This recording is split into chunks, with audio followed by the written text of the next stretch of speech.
So we've done our keyword research. We've cut through 90 or more % of keywords we don't care about, that won't help us, don't have enough volume, or are too difficult. We've analyzed our competitors. We know where they're weak, and we know where we have opportunity. And on top of all of that, we've decided what our strategy this quarter is going to be over the next 12 weeks. We've decided that we're going to focus on a particular subtopic and a particular sub-tiny focus in that subtopic. And we've decided whether we're going to focus on stealing traffic away from someone and lowering their traffic, or just focusing on opportunities to grow our traffic. So that's where we're at right now. What's left to do is to actually choose the 12 keywords that we're going to be writing about over the next 12 weeks, one a week. Now again, you can change that. You can make it one a day. You can make it one a week, one a month, one a quarter, whatever. I'm making things really easy for myself. So what I do is 3 months, 12 weeks of content on one little teeny area. And then after those 3 months, I come back to these spreadsheets, my yearly keyword research document, and I choose my next focus. So that's where we're at. And that's a good place to be at, because from here on, it's kind of smooth sailing. Choosing the 12 blog posts, the 12 keywords we're going to write about is very simple.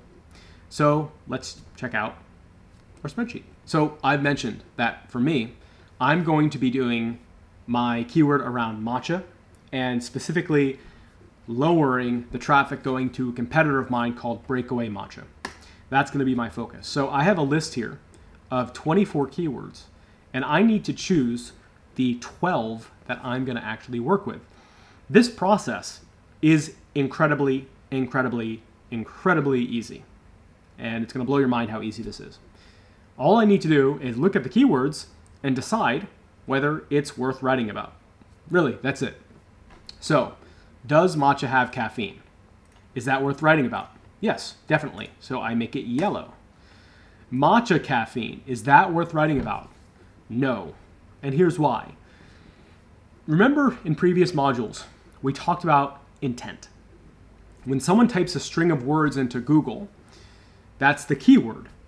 And they will find articles and read articles that solve the problem or question they have.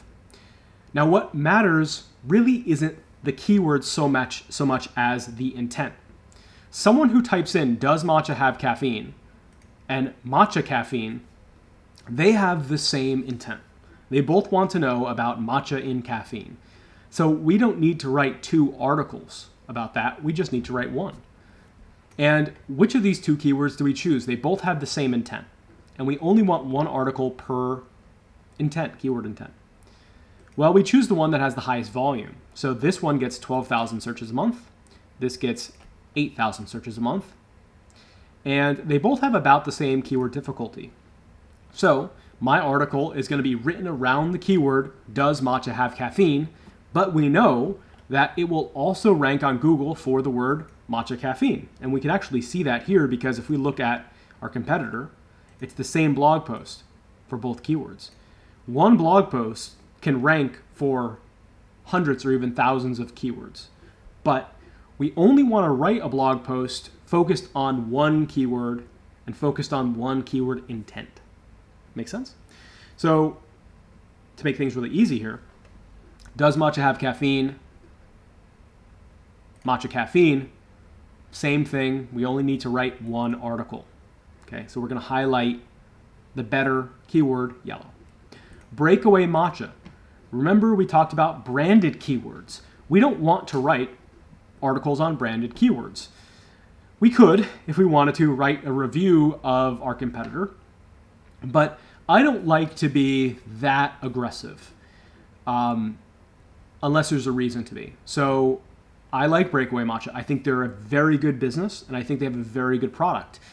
I don't want to write an article saying, reviewing Breakaway Matcha. There's no reason for that. Then again, there is a company called White to Tea. And I wrote an article, Shizen wrote an article about one of their tea cakes. But it was a very positive article. It was very nice because White to Tea is great and I love their products.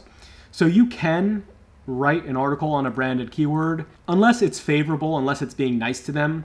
I try not to do it. For this tutorial, I'm just going to skip branded keywords altogether. Next, we have Matcha. Now, Matcha has search volume of 165,000. There's no way we're going to rank #1 for Matcha, at least not with a new blog. Maybe when we have 100 blog posts all about matcha and we're already ranking high already for the word matcha. But for now, try to avoid short tail keywords. See, you can see now that we're selecting the keywords to write about, that everything we learned about keyword intent, about long tail versus short tail, about volume and difficulty, all of that is coming together now. Now you know why it's so important. So short tail keywords, probably not a good idea if we're writing our first 12 blog posts, or even if our blog post or our blog is fairly young. How much caffeine is in matcha? That is very similar to does matcha have caffeine? Technically, this could be its own article because it is a slightly different question, but I'm going to say that it's too similar of intent, so I'm going to skip it. What does matcha taste like? That's great. So that is our second article we'll write. L-theanine. Now, L-theanine has a lot of searches a month, and it's probably not something we can rank for. So I'm going to skip it for now. Maybe this is something we do in the future. Matcha versus coffee. Oops, I didn't mean to do that. We're going to skip it. Matcha versus coffee. Perfect. That's good. Matcha plant. That's interesting. There is no matcha plant. There's a tea plant. But okay, sure. I'm gonna skip that. Matcha coffee. Now, matcha coffee is different than matcha versus coffee. Maybe. I don't know what the intent of matcha coffee is. Are they asking for how to make matcha and coffee mixed together? Or do they want to know matcha versus coffee? I don't know. So the easiest way you can find out, by the way, is just to Google it. And if you Google it, you'll see what's ranking #1 for that keyword after skipping the ads. And we'll see what the intent is. Matcha versus coffee. Matcha versus coffee. Matcha versus coffee. Matcha versus coffee. So we know that this keyword we can skip because it's the same as matcha versus coffee. Caffeine in green tea versus coffee. Not quite matcha. Kind of similar to matcha versus coffee. I'm going to skip it. Matcha while pregnant. That's perfect. Matcha caffeine versus coffee. Too similar. Matcha caffeine content. Too similar. Does matcha give you energy? That's great. Matcha benefits. All right. Although the search volume is a little too high. I thought I deleted search volume above 5,000, but we're going to skip matcha benefits because that's a little too high. Matcha L-theanine. That's great. So before we had L-theanine, that was too difficult to rank for.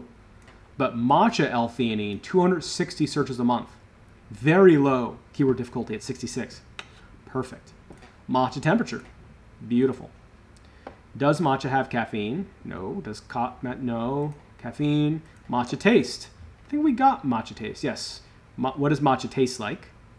And this is matcha taste. Now, what does matcha taste like has 12,000 searches a month. Matcha taste only has 16,000. Keyword difficulty for matcha taste is actually 74, where here it's 69. So this is a case where the search volume is higher with lower keyword difficulty versus this. But keyword difficulty is a general guide. Search volume is general too, but it's a little better.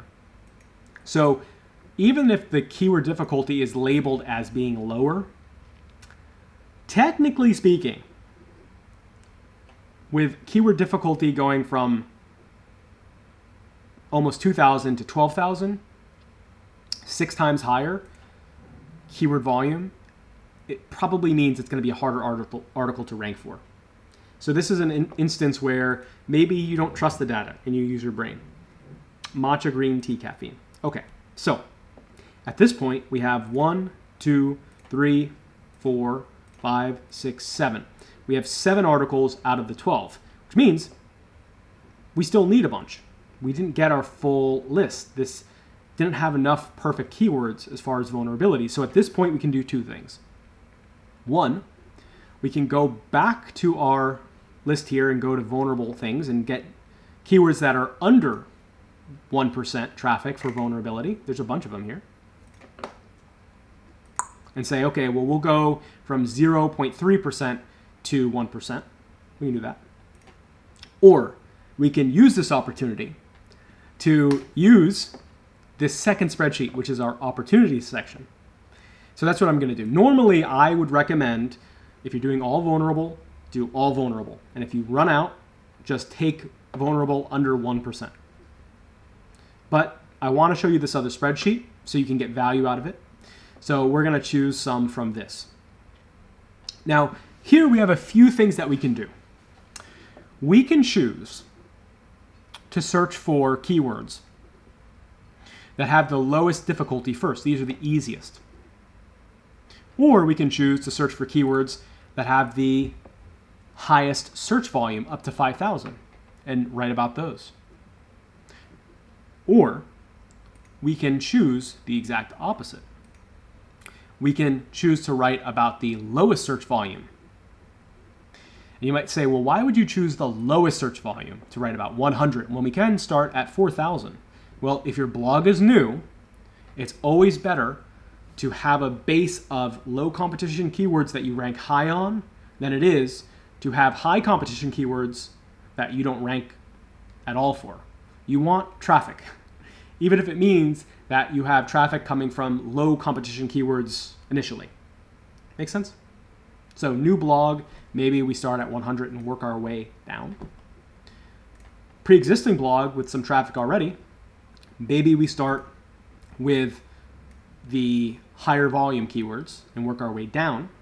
Or maybe we do neither and start with the easiest keywords. That's reasonable. Or we can also start here with the highest cost per click keyword. Now, these are keywords that we have the highest commercial potentiality, maybe. So if you write an article, best milk for matcha latte, apparently people are willing to pay a lot of money to have an ad come up for this. Maybe Oatly is paying for that ad. Maybe Silk. Maybe Almond Joy. That's a candy bar. The point is that it's sort of up to you. And this is what we did last video, is decide what we want to focus on. I mentioned before opportunity or vulnerability, but within opportunity, there's also volume, keyword difficulty, or cost per click. Stuff that potentially could make us money, stuff that is easy, or stuff that could get us the most traffic. You can choose any of it, doesn't matter. But anyway, for this video, I'm going to do traffic. And I'm going to add on to this list. We need a few more. We're at 7, so let's keep going. Matcha versus green tea. Beautiful. Perfect article. Perfect. And we can also link matcha versus coffee versus matcha versus green tea. Those articles are related. I like when articles are related. In fact, if you notice, a lot of these articles, what do they all have in common? Most of them have to do with caffeine. Matcha have caffeine. What does matcha taste like? Well, it tastes like this, but it's bitter because of caffeine. Matcha versus coffee, caffeine. Matcha while pregnant. Well, why would you be scared about matcha while pregnant? Caffeine. Does matcha give you energy? Caffeine. Does not give you energy, but misconception. Don't make things complex. Make things as simple as possible. The way we make things simple is like this. Tea. Japanese tea. Matcha. Caffeine in matcha. It's like small, right? The more you drill down, and if I were to write all 12 posts, all having to do with caffeine, energy, coffee, relationship, all that kind of relationship, then Google is going to see me as an expert in that little topic. So anything, any keyword we're not even writing about that has anything to do with energy, with caffeine, with coffee in relationship to matcha, we're going to rank higher than if we didn't have a little teeny cluster. Clustering is the biggest strategy here. Break it down. Make things as simple as possible. That said, when you start getting to the end of that chain, then it gets hard, right? Because what are we going to write about? Like, does matcha have caffeine versus matcha caffeine versus does matcha have caffeine versus matcha green tea caffeine? No, because we want to make sure that it's all different intent. So try to cluster things as much as possible, but once you get it drilled down to a certain degree, you're not going to be able to find maybe 12 keywords to write 12 articles about that all have to do with this really hyper-specific thing. But I'm just giving you this as a broad understanding that the more you drill down and the more you cluster together stuff, the better. Because one of the strategies that we do is we interlink, and we'll talk about that in the next module when we actually flesh out blog posts. But if you have an article about matcha, it will link to other articles on your site about matcha. It will not link to another article on your site about black tea. That will not happen. You link related content to itself. So if you have 3 articles that have to do with caffeine and matcha in some way, those will all link to each other. And Google sees those links. And your readers see those links too. When your readers come and they want to learn more about matcha and caffeine together, it's useful to them to see that there's related articles about that same thing they can click and go to. So we want to keep things really tight, clustered together, both for our readers' benefit and also for Google's benefit. Cool. Okay, so going back to this, we have 7. Here, we have 1 here. Green tea with milk. Maybe that's not perfect for what we're writing about. Matcha versus coffee we have. Matcha versus caffeine content we have. Japanese matcha, that's a little broad. So we can skip that. Green tea temperature, matcha plant. Does green tea stain your teeth? Koicha, that's great. Does green tea stain your teeth? That's not bad either, because we can have a section in there about matcha. So we will take that. So 7, 8, 9, 10. So we need 2 more. Matcha weight loss. That's fine. Is matcha caffeinated? That's actually not bad. We're going to take that. So you might be saying, well, why take this if we already have, does matcha have caffeine? And I would say that was a mistake. Is matcha caffeinated? Does matcha have caffeine? Yeah, that's 2 related. I was thinking that this says how much caffeine is in matcha versus is matcha caffeinated. But that's okay. Anyway, how to prepare matcha. That's great. Cool. So anyway, what I literally do is I sit down in front of my computer and I go through and I highlight in yellow every potential keyword that I could write a blog post about that is focused on an individual intent, that solves one individual question or problem a user has. Keep in mind, like that mistake I just made, a user asking, does matcha have caffeine, is a different question and a different intent than how much caffeine is in matcha. So you could write 2 unique articles about those, even though they're both related to the same intent. When it's 2 keywords that are definitely 100% the same intent instead of just being related to each other, like is matcha caffeinated versus is caffeine in matcha, that's the same intent, 100%. So when it comes to intent and writing blog posts, you want the intents to be different, but the more relationship between them, the better, so long as they're not exactly the same. Okay, so now we have 12 blog posts, 12 keywords that we're going to write blog posts about. In the next video, we're actually going to take all 12 keywords, put them in a content calendar, and start planning out what those blog posts will be. That's really easy. It's really fun, and it's really great at the end of the quarter when you look back and you see all 12 blog posts that you wrote and you check your website and see your traffic explodes. It's a really good feeling. So that's not far away, and I'll see you guys in the next video.